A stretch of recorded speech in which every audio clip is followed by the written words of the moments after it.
बिस्मिल्लाहिर्रहमानिर्रहीम। मैं हूं नवेद ज़ुबैरी और आप देख रहे हैं सिचुएशन रूम। नाज़रीन, 2025 पाकिस्तान के लिए बेहतरीन साल।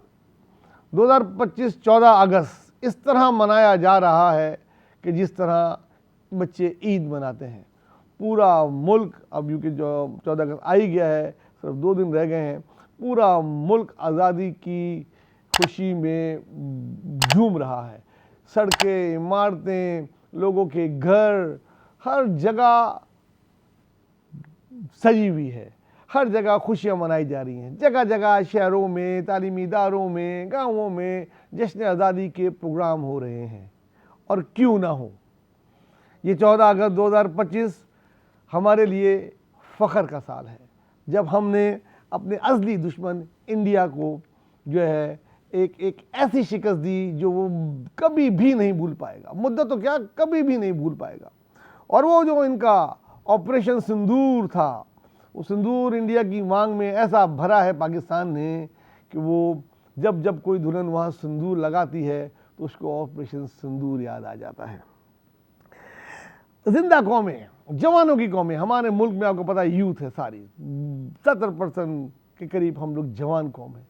और ये मुल्क बहुत महफूज हाथों में है।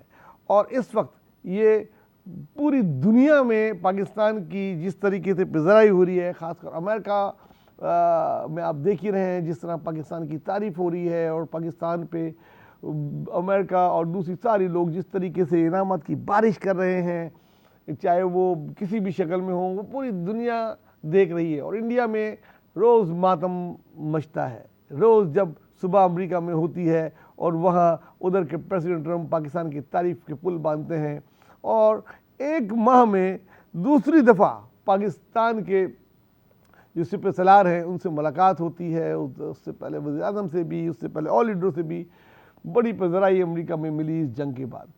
और भारत का जो एक मिथ था, एक फालतू का बदमाश बना हुआ था इलाके का, वो जो उसकी जो मार लगा कि उसकी बदमाशी ख़त्म की, जो मिथ तोड़ा है, दुनिया को बताया है कि ये है वो और ये हैं हम। और 6-0 की जो फतह है, कहीं भी 6-0 लिखा हो और कहीं इंडियन जा रहे हो ना, तो बस वो देखते ही नहीं है कि ये क्या है। हर मैदान से भाग गया, चाहे वो क्रिकेट का मैदान हो, चाहे वो सियासत का मैदान हो, चाहे बातचीत का मैदान हो, तो वो शिकस्त इंडिया को नहीं भूल रही। और पाकिस्तानियों को वो खुशी जो है वो दिन दुगनी रात चौगनी बढ़ती जा रही है। तो ये 14 अगस्त ज़रूर हम मनाएंगे, बहुत ही अच्छी तरीके से मनाएंगे। और कल भी कराची में भी और बाकी मुल्कों में भी, बाकी शहरों में भी आपको पता है बहुत बड़े बड़े प्रोग्राम हैं। तमाम जो है फ़नकार अपनी सलाहियतों को मुज़ाहरा कर रहे हैं, लोग बड़ी तादाद में जा रहे हैं। और 14 अगस्त के दिन तो हर जगह, हर गाड़ी, हर घर में आपको सिर्फ और सिर्फ पाकिस्तानी परचम नज़र आएगा, और हम ये देखेंगे भी, दिखाएंगे भी। और उसके अगले दिन 15 अगस्त इंडिया में क्या हो रहा होगा। जी नाज़रीन, 15 अगस्त 2025 अगर मैं ये कहूँ कि इंडिया की तारीख का बदतरीन यौम आज़ादी होगा तो बेजाना होगा। इंडिया को ये साल बहुत भारी पड़ा। मोदी के इलेक्शन, जिसमें आज शोर सुनाई दे रहा है उधर के अपोजिशन लीडर राहुल गांधी का कि उन्होंने इलेक्शन चुराया और वो इलेक्शन जो है वो गलत था। 100 से ज़्यादा सीटों पे धांधली हुई और मोदी चोर के नारे हुए। बूचर ऑफ गुजरात जो था, पहले बूचर ऑफ गुजरात था, बूचर ऑफ कश्मीर था, बूचर ऑफ श्रीनगर था, बूचर ऑफ पता नहीं कहाँ का वो बूचर जो था, जिसको दुनिया में उसको ऐसी हैसियत उठानी पड़ रही है जो उससे पहले ना कभी बीजेपी के मुकद्दर बनी, ना ही उनकी। कनाडा में उनको दहशतगर्द करार दिया, उनके सफारतकारों को निकाला, अमेरिका में उनकी साजिशें पकड़ी गई कत्ल करने की लोगों को, पाकिस्तान में जो दहशतगर्दी हो रही है उन पर डाला गया। अभी BLA और मजीद ब्रिगेड को दहशतगर्द तंजीम करार दिया गया, जिसकी खुली सपोर्ट इंडिया करता है जगह जगह से उसकी वो। और बांग्लादेश भी उनसे नहीं भूला जाएगा। जिसने आज़ादी में जो बांग्लादेश के लोगों को आज़ादी मिली है, और जिस तरीके से हसीना वाजिद उधर मुंह छुपा के बैठी हुई हैं, और बांग्लादेश के जो ताल्लुकात इंडिया में कभी आइडियल होते थे, आज वो लोगों को पता लग गया कि उनकी असल सूरत क्या थी। वो भी उनके मुंह पे एक कालक है। लेकिन असल चीज़ जो है वो मौका हक में हुई, जो इन्होंने ऑपरेशन सिंदूर किया था, जब उसका जवाब पाकिस्तान ने दिया और उनके 6 तैयारे मार दिए, 12 के ऊपर लॉक किए थे, जो दिखाया गया कि हम इतने मार सकते थे। लेकिन वह ना कि हमें एहसास जिम्मेदारी है, वरना जब चाहे इनकलाब आए। और हम लोगों ने एक सबूत दिया जिम्मेदार एटमी मुल्क होने का, और उनको खाली 6 गिरा के बताया कि 6 मारे, 6 और मार सकते थे, और अंदर आके 12 और मार सकते थे। और करीब था कि अगर ये थोड़ी देर और हथियार ना डालते, जो बोला सदर ट्रम्प ने कि अगर ये जंग एक दिन भी और बढ़ती तो इंडिया को इतना बड़ा नुकसान उठाना पड़ता कि जिसकी फिर वो कीमत चुकाना बहुत मुश्किल हो जाती। तो उन्होंने बड़ी जिम्मेदारी का मुजाहरा करते हुए एक बड़े की हैसियत से ये जंग उन्होंने ख़त्म करवाई। लेकिन जंग तो ख़त्म हो गई ये, लेकिन उनकी जो हज़ियत है, जो उनके चेहरों पे कालक मली है, वो ख़त्म नहीं होके दे रही, और होगी भी नहीं। 2025 तो पूरा जाएगा, 2026 में हम और देखेंगे कि उनके साथ क्या हो रहा है। बहरहाल इंडिया का बुरा वक्त है, माशी तौर पे तबाह बर्बाद हो गया है, फ़ज़ाई हदूद बंद है, रोज़ स्टॉक एक्सचेंज उनका गिर रहा है, कंपनियां दिवालियां हो रही हैं, मोदी चोर के नारे लग रहे हैं। और अनकरीब अगले इलेक्शन में जो होने वाले हैं उनके गुजरात में, उसमें भी शिकस्त उनकी मुंतज़र है। और कोई मुमकिन बात नज़र आ रही है कि हो सकता है कि वो स्टेप डाउन हो जाए, या उनको अदम एतमाद या किसी तरीके से उनको हुकूमत से हटा दिया जाए, या खुद ही दिल बर्दाश्त हो गया, खुद ही शर्म करें, इतनी चीज़ें एक्सपोज हो गई हैं, और जान छोड़ो उन लोगों की, वो कैसे ही लोगों को आने दो। ये था हमारा ये कि 14 अगस्त बहुत ज़बरदस्त तरीके से मना रहे हैं, मनाएंगे, और क्यों ना मनाएं। और 15 अगस्त इंडिया के लिए एक आने वाला ऐसा दिन जो गुजरे नहीं गुजरेगा, वो 24 घंटे उनको 24 महीने की तरह गुजरेंगे, और हम बड़ा एंजॉय करेंगे 15 अगस्त को, और पूरी तरीके से प्रोग्राम करके एक एक चीज़ उनकी बताएंगे कि उनके साथ क्या क्या हुआ। आते हैं जी लंदन से एक खबर जो बहुत दिनों से चल रही थी।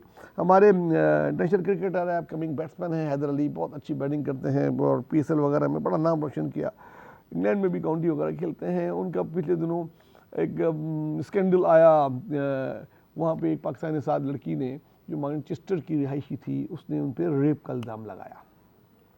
रेप का इल्ज़ाम कोई छोटा इल्ज़ाम नहीं होता, बहुत बड़ा इल्ज़ाम होता है। ख़ास तौर से अगर ये आप देखा जाए यूरोप और अमेरिका और UK में, तो उसकी सज़ाएँ भी बहुत होती हैं।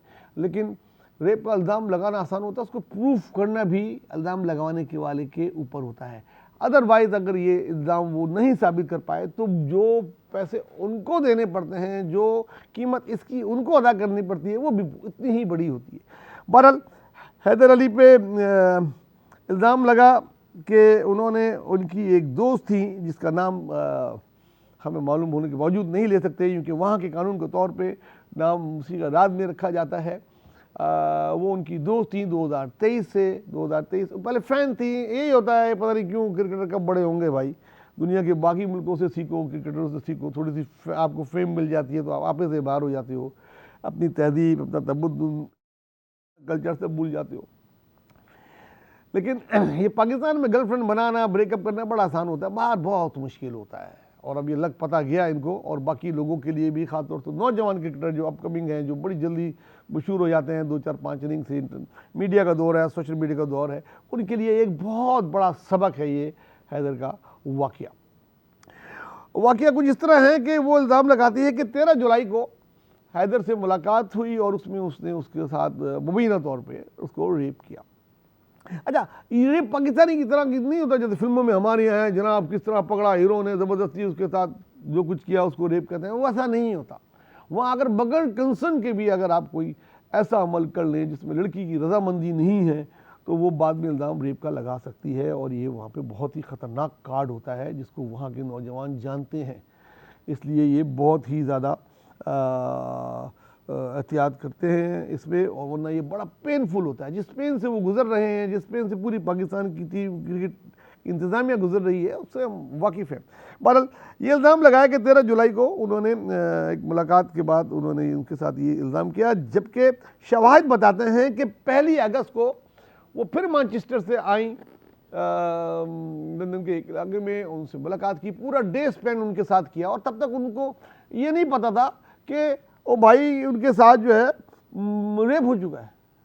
हैरानकुन बात ये है, और ये शवाहिद सामने आ गए हैं, और उनके मुगला इस पर काम कर रहे हैं, और जो अगली 2 हफ्ते के बाद की डेट है उसमें ये बहुत ही इम्पोर्टेंट चीज़ें होंगी, और मेरे ख्याल में दोनों तरफ के जो बैरिस्टर्स होंगे इस वक्त, जो जितना मैं उधर कानून को जानता हूँ, कोशिश ये कर रहे होंगे कि out of the court settlement हो जाए, क्योंकि दोनों तरफ से कॉन्सिक्वेंसेस बहुत ही खतरनाक हैं। लेकिन असल जो किस्सा ये था कि यस, उनकी दोस्त थी, गर्लफ्रेंड थी, ब्रेकअप हुआ। ब्रेकअप करीबी ज़राए के मुताबिक मुबैना तौर पे शादी से रिफ्यूज़ल पे हुआ कि भाई दोस्ती थी, अपनी ये थी, शादी का तो वादा था ही नहीं।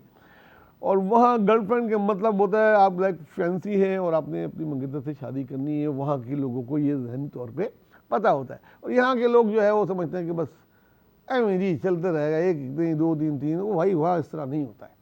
तो बहुत कुछ इससे नौजवानों के लिए सबक है कि उसने जब ब्रेकअप किया, जब ब्रेकअप हुआ तो उसने रिवेंज लिया, और रिवेंज में उसने जो इल्ज़ामात लगाए, अगर वो उसको साबित कर देती है, जो कि बहुत मुश्किल है, अगर वो साबित कर देती है तो फिर तो गए लंबा, और अगर वो साबित नहीं करती और नहीं कर पाती तो फिर वो पूरी ज़िंदगी में जितना भी कमाएगी ना तो वो उसके लिए ही कमा रही होगी। लेकिन बेहतर यही होता है ऐसी चीज़ों में कि ये कंप्रोमाइज़ हो जाता है, और out of the court compromise हम देख रहे हैं। जितने भी हमने लोगों से बात की और वहाँ के जो लॉ से मुंसलिक लोग हैं, उनका भी यही ख्याल है कि अगली 2 पेशियों में ये केस अपने मंतक के अंजाम को पहुँच जाएगा और ये केस कोर्ट के बाहर ही सेटल हो जाएगा। कुछ ले के कुछ दे के ये चीज़ें शायद ही कभी बाहर आ सकें, लेकिन कुछ भी करके ये केस सेटल होता नज़र आ रहा है। लेकिन मैं फिर बार बार कह रहा हूँ, ख़ास तौर से वो नौजवान क्रिकेटर जो अभी क्रिकेट, इंटरनेशनल क्रिकेट की उसमें दहलीज में कदम रख रहे हैं और जिनको बाहर जाके काउंटी में, इंग्लैंड में या ऑस्ट्रेलिया में या और कहीं खेलना है, तो वो वहाँ फ़ैन होती हैं, आपसे बात करते हैं, व्हाट्सएप का ज़माना है, दोस्ती करते हैं। दोस्ती आप फिज़िकल ना करें, सिर्फ फ़ोन तक रखें तो बहुत है। और अगर आप किसी को गर्लफ्रेंड बनाते हैं, अगर आपको करते हैं, तो ये सोच लो कि वो गले पड़ेगी जैसे कि ये पड़ी है। शादी अगर ये नहीं होगा, शादी माँ बाप की मर्ज़ी से करेंगे जी, अपने उधर करेंगे जी, और दोस्तियाँ उनसे करेंगे, तो ये होगा नहीं, ये चलेगा नहीं, ये बाहर मुल्कों में ये नहीं चलता है। और बहुत अरसे से एक आवाज़ है कि पीसीबी के लिए बहुत फंड है, सब कुछ है, क्रिकेट की ट्रेनिंग कराए जाते हो, एजुकेशन इनकी होती नहीं चंद एक के सिवा, और आप इनको ना ही साइकोलॉजिकली ट्रेनिंग देते हैं, ना ही आप इनको इस किस्म की चीज़ें देते हैं। ये ट्रेनिंग होती दुनिया भर में होती है। अपने क्रिकेटर को बताया जाता है, एजुकेट किया जाता है कि आपने किस तरह बिहेव करना है, और आप आउट ऑफ द ग्राउंड आपका क्या बिहेवियर होना चाहिए। इसका फकदान है और इसकी वजह से ये वाक़यात नज़र आते हैं। इससे पहले भी हमको और बहुत सारे वाक़यात की वजह से दुनिया में उठानी पड़ी है वो हज़ियत, और हम लोगों की एज आ पाकिस्तानी बहुत ही ज़्यादा इंसल्ट होती है जब कभी हमारे खिलाड़ियों पे कभी करप्शन का, कभी जो है मैच फिक्सिंग का, और कभी इस किस्म की रेप का इल्ज़ाम आता है, तो हम पूरे पाकिस्तान पे ये आता है। मतलब खाली एक खिलाड़ी पे तो आता है, लेकिन मुल्क बदनाम होता है। और इसके लिए इतने सख्त एक्शन लेने चाहिए पीसीबी को कि दोबारा कोई ये करे नहीं, और मुस्तकबिल के लिए ना सिर्फ उनको ट्रेन करें, एजुकेट करें, बल्कि मेक श्योर करें उन पे जो भी उनके टीम के मैनेजर साथ जाते हैं, इतने सारे लोग साथ जा रहे होते हैं, टीम से ज़्यादा तो उसके ऑफिशियल जा रहे होते हैं, वो क्या कर रहे होते हैं। शॉपिंग के अलावा खिलाड़ियों पे नज़र भी रखना आपकी जिम्मेदारी है।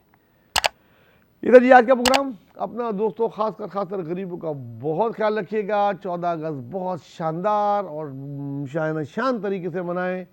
परचम लेके जाएं, बाजे लेके नहीं जाएं, ये बाजे बजाने से नहीं होता है और लोग डिस्टर्ब होते हैं। एंजॉय करें और दूसरों को भी एंजॉय करने दें। अल्लाह हाफ़िज़।